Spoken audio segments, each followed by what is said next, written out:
In other words, thank you for your help, but I've got it from here.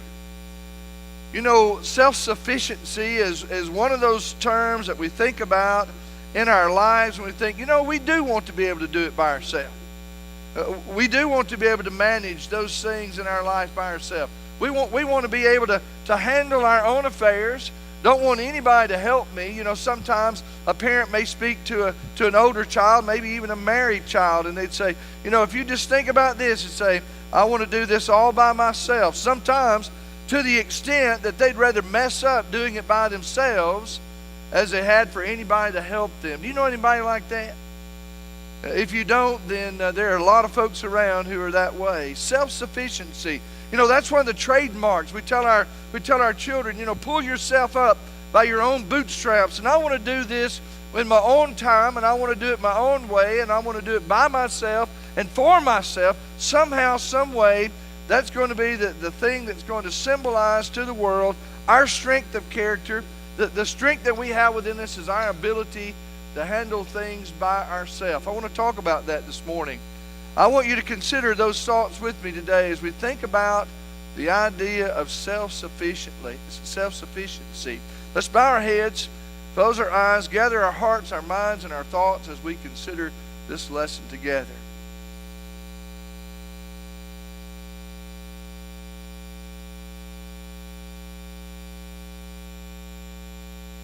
We aren't designed to handle things on our own. In fact, self-sufficiency is the wrecking ball of the Christian spirit. If you and I decide that we can handle all our affairs for ourselves and by ourselves, we're going to be missing one of the key elements in our life as we try to live our life for Christ. There's a big word. This word kind of scares me a little bit. Egocentricity. That means it's all about me. And we live in a world with people who are living this world all about themselves. Everything is about them. Their whole world revolves around them being in the center. Now, if you could imagine, if we had 10 folks up here, and we're just going to have 10 folks that are going to be standing around, and let's say that each one of them thinks that the world needs to revolve around them, what's going to happen? How is that going to affect their relationships? If everything is supposed to be about me and I'm one of several, if everything's supposed to be about me and I'm one of several, how is that going to affect our relationship? First of all, it's going to affect our relationship because of jealousy. Because if someone else thinks, well, it needs to be about them, and if I think it needs to be about me, and 8 more people think that it needs to be about them, there's going to be a conflict, and jealousy is going to be something that's going to come to the surface. Because if it's about me, it can't be about you or anybody else. That's egocentrism. You see, that gets right to the heart then of the Christian experience. Because you see, in our lives as Christians, it's supposed to be about everyone except me. In my life as a Christian and your life as a Christian, everything is supposed to be about everybody else except for me. In fact, it really has to do with the heart that I have for Christ. Wayne read to us from Mark chapter 8. The verse that I want to be sure you hear, and please review the others as you get home. Have a time to study this on your own. But Jesus said in Mark chapter 8, verse 34, and this wasn't the only time he said it, but in Mark 8:34 he says, if any of you wants to be my follower, okay, now what is a disciple? I can hear you, but that's not loud. A disciple is what? A follower, yeah. A disciple is a follower. If we're a disciple of Jesus, then who are we following? Yeah, we're following Jesus. Jesus said, if anyone wants to be my follower, you must turn from your selfish ways. You see, that egocentricity. everything is pointing to, and everything is about me. Jesus said, if you want to be my follower, you're going to have to look at someone beside yourself. If you want to be my follower, you must turn from your selfish ways, take up your cross, and follow me. One of the most dangerous things that you and I could do as human beings, and particularly maybe as Christians, and you've got to listen now. One of the most dangerous things that you and I could do, if you're not a Christian, then I could say this, and if you are a Christian, I can say this too. But one of the most dangerous things that you and I can do as a Christian is to declare a relationship with God, to declare a relationship with Jesus that we don't have. One of the most dangerous things we can do is to declare a relationship with God that we don't have. You remember the other Wednesday night we were talking about the number of people in our world, and there are a lot of folks in our world that want to declare that they are Christian. If you ask them if they're a Christian, they're going to say, yes, I'm a Christian. If you start talking to them about their obedience and the way they live, they're not a Christian. But if you ask them if they are, they'll raise their hand and say, yes, I'm a Christian. And then we took another step and talking about people who have been obedient, who have followed God's plan of obedience and God's plan of salvation and forgiveness, that have gone through that process, maybe with good and full intentions, who are no longer living that life, but yet if you ask them, are they a Christian, they'll raise their hand and say, well, sure, I'm a Christian. And there are a lot of explanations we can make and other illustrations we could use, but I think those two would suffice in this situation. To declare a relationship with God that we do not have is a dangerous thing. Matthew 23, there were some folks there that were declaring their religion, and they were declaring their desire to let's see, how would you say it? Not be a Christian, but their desire to be right with God, with the scribes and the Pharisees. And you remember Jesus really he gave them a lot of thought there when he said, scribes, Pharisees, hypocrites. Woe to you, he said, scribes, Pharisees, hypocrites, at least 8 times in that chapter. You see, when we create this relationship, or at least when we call this thing that we have a relationship with God and this relationship with Christ, then we're creating, maybe even within our own thoughts, a false identity. We are saying, it's possible to say who you are when you really aren't that person. It's possible to say that you are someone that you're not. Ego. Ego is a big 3-letter word. Ego is a big 3-letter word, and what do you mean by ego, and how does that handle who we are? You see, our ego declares who we really are. It's the sum of our real self. Now, we can say we're one thing, but in all reality, we may be something else. We could say we're one kind of person, and in all reality could be someone else.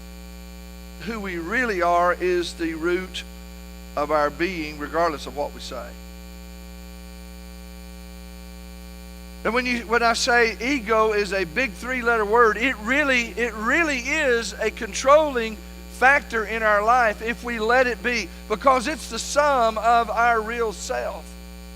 The ego, that part of us, and John may need to give us a full lecture on all of this, but the ego is our problem solver. It's that part of us that is dealing with the issues of our life, that helps us manage and overcome the obstacles that we become in contact with. Thus the verse, there is a way that seemeth right to a man, but the end thereof are the ways of death. So if I've got this ego issue, and it's my problem solver, and I've got this problem, and my ego is going to be the way that I solve it, then it's going to help me overcome that obstacle regardless of what I have to do in order for that to happen. Does that make sense? Does everybody follow me with that? If I employ my own thoughts, if I employ my own concerns, if I employ my own way of doing, if I employ those things in my life, then I might do anything justifying the end regardless of the means and feel good about it. Our ego typically is in one of two modes. It will either be in the conquer mode, that there's something that I want to overcome, or it might be in the survivor mode and there's something that I'm going to try to have to endure. There's a difference in those two. If I'm in the conquer mode, then there may be something that I want. It might be some circumstance of life that I'm reaching for, that I'm grabbing for, something that's there that I'm going to have to overcome. And listen, that's not bad. I'm just giving you information here now. Because that part of us, when the doctor says, hey, you've got this problem, then you're going to get into a conquer mode. You're going to say, hey, I'm going to beat this. There are other times when you may be in a situation where things may be coming apart, and it may be a relationship, it may be a circumstance. I was talking to the folks Wednesday night. I've got a friend who lives a long, long way away from here. And his family's coming apart. And we have been friends through the years, and we've been acquaintances through the years. Our families have been friends through the years. People that he and his wife and Carla and I have been really close in our relationships, and have been really good friends. They are the kind of people that they walked in, even if I hadn't seen them in 10 or 15 years, we'd be instantly reunited in that situation. We just have been that close. His family's coming apart. There's some things that are going on. I hadn't spoken to him on the telephone in I don't know how many years, and in just the last 7 or 8 days, I've probably talked to him 25 times. He's in survivor mode. He's trying to manage this situation. All of this is made in all of us. Everybody here has within them this ego that can get in conquer mode or can get in survivor mode, and the understanding. Now, when that part of our life, when it's disconnected from God, we are doomed for hell, because we're not going to seek the things of God if we're disconnected from Him. If we're disconnected in this, if our lives, if our spirit, the lives within us, if we're not connected with God, if we're disconnected from God, then we're going to be doomed for hell, because the things that seem right to us, if we're living for the world, if we're living for the devil, those things that seem right are going to lead us not closer to God. They're going to lead us further into the problem, saying that they're going to make us better. And how often does that happen? You know, the guy in Luke 12, I'm going to do things my way. I'm going to tear down these barns, and I'm going to build bigger barns, and I'm going to take care of all my stuff. I can handle this all by myself. Only to find out that God would declare him a fool, and that very day his soul would be required of him. See, when our lives are connected to God, when our lives are connected to Him, when our ego, when we have that relationship with Him, that we can be like David. Surely goodness and mercy shall follow me all the days of my life. There wasn't a doubt about it. He said, I will dwell in the house of the Lord forever. I'll dwell in the house of the Lord forever. He'd made that decision. He'd made that commitment that he was going to live for God, that God was going to be his God. You see, with human beings, this is a matter of autonomy. Now, that's a big word, and I usually don't use that word, but it's a matter of autonomy. And putting that in basic, simple language that I can explain and understand, it's I get to decide what is right for me. And the realness of this situation is, you have that right. God, in all of his strength, has exercised that strength to restrain himself from making you do what he wants you to do. He gives you the choice. He gives you the opportunity. You, as a human being, you get to decide what's best or what is right for you. Much like a child. Ever tried to feed a child something he didn't want? You know, I don't understand these baby food companies, Aunt Bessie. Some of the stuff they put in those jars, I just don't get it. Do any of you, let me see, what is that purple? What is that purple baby food? What is that? What is in that? Beets. Yeah. When I was about 4 or 5 months old, obviously I don't remember that, and I'm going to say thank the Lord. But when I was about 4 or 5 months old, my mother thought that I needed to eat beets. She was afraid my growth was going to be stunted or something. And so, and listen, if you're a beet farmer, I don't have any problems with you. I just don't like beets. But I've seen and I've heard Mother and Daddy, and you know, as you get older, you start to tell those same stories over and over again. And so I've heard them tell more often lately than before about them trying to help me eat beets. And they'd take that spoon, they, you know, and they, you know, it's going to be, I was going to have a bite of beets. Bill, you know what I did when the beets went in my mouth? I didn't want it in my mouth. You know what I did? Guess where the beets were? They weren't in my mouth. It's a matter of autonomy, and we start to exercise that early in our life. That matter of deciding what we want, and then the things that influence that, our values, our thoughts, even the things that we have learned, all of those things mold us and shape us so that as we make our decisions, as we make our choices, we still get to decide, but sometimes someone else can influence us in regard to all of that. And you know, we read the Bible sometimes to that end. If somebody has said something, you know, through the years, and so we go to the Bible, we try to prove that, we try to find something that we like, and in some cases, what happens, expediency becomes tradition, and then tradition becomes law, and that's not what God intended when He wrote the Bible. We get it backwards. We get it backwards. We start to look for something someone told us, and we try to prove it with the book that God told us. And God wrote the book. We need to prove what we're doing by the book.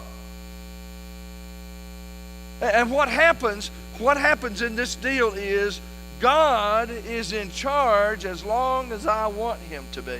Now, if you hadn't heard anything else, then please listen to this little area right here. And I'm going to try to get finished real quick, okay?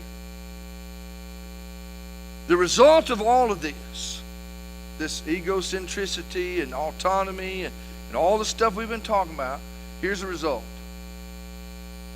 God is in charge as long as I want Him to be. What's the problem? You see, as long as I can justify my ego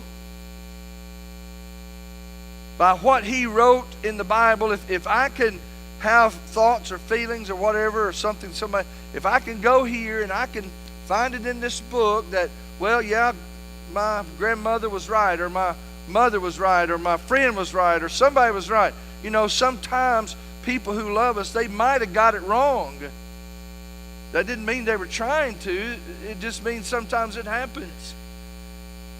And if I let those kinds of things, if I let that influence my life, then all I'm going to do when I read this Bible is I'm going to go and say, well, you know, my friend or whoever we're talking about here said, this is what the Bible means. Then we go to the Bible and try to figure out if it says that or not. You see, as long as I can justify my ego by what he wrote in the Bible, then God can be in charge. God can be in charge. Now let me see if I can explain that.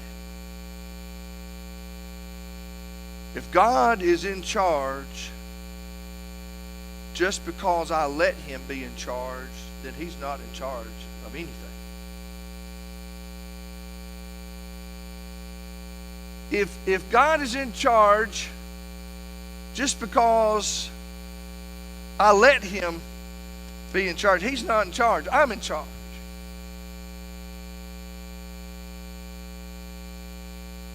And if he's in charge just because I let him, then he's not in charge of anything. You see, God formed us and God made us, and it talks about that in Genesis chapter 26 and 27. Formed from the dust of the ground, breathing into our nostrils the breath of life. And he talked about the idea of making man in his image to be like ourselves, God would say, reigning over the fish of the sea, the birds of the sky, the livestock, the wild animals on the earth, the small animals that scurry along the ground. So God created human beings in his own image. In the image of God, he created them, male and female, he created them. God made us, and you know, God designed us to live for him. We were designed by God to live for God, and that's so important. You see, this idea of egocentricity that goes beyond our food and our clothes and our shelter to anything that our hearts desire, because all are viewed then as our rights, as what I want. And if I get what I want, then everything's okay. You remember the children of Israel, give us a king. And in the conversation that was going on back and forth between the Lord and Samuel, in fact, this verse says Samuel was displeased and went to the Lord for guidance, and God said, do everything that they say, for it is me they're rejecting, not you. They don't want me to be their king any longer. Boy, there's a lot of meat right there in just those 3 verses there. 1 Samuel chapter 8. Jesus said you can't serve 2 masters. I want you to think about this as we close. You and God cannot both be God. You and God cannot both be God. Paul would say, my old self has been crucified with Christ. It's no longer I who live, but Christ lives in me. So I live in this earthly body by trusting in the Son of God who loved me and gave himself for me. Jesus says, I tell you the truth, unless you turn from your sins and become like little children, you'll never get into the kingdom of heaven. So anyone who becomes as humble as this little child is greatest in the kingdom of heaven. You see how self-sufficiency can be the wrecking ball of the Christian spirit? If it's all about me and what I want, how I feel, and what I think, then God is going to be in the list of people that's going to have to please me too. Challenge yourself this morning and think about your life and ask yourself the question, is my life more about me or is it about Christ? Is my life about me or is it about God? We want to sing to encourage you. If there's someone here today who may need to respond because they haven't lived their life for God, then please let us encourage you this morning. Break down that barrier. Step over the line and let the Lord rule your life. Maybe you're here as a Christian who hasn't lived as you should. We want to encourage you to come. If you're here today desiring to become a Christian, willing to believe, repent, confess, and be baptized, we want to invite you to come. Maybe there are things in your life and you're struggling with them, having a hard time figuring it all out. And please let us help you. We'll help you in every way that we can. Won't you come while we sing?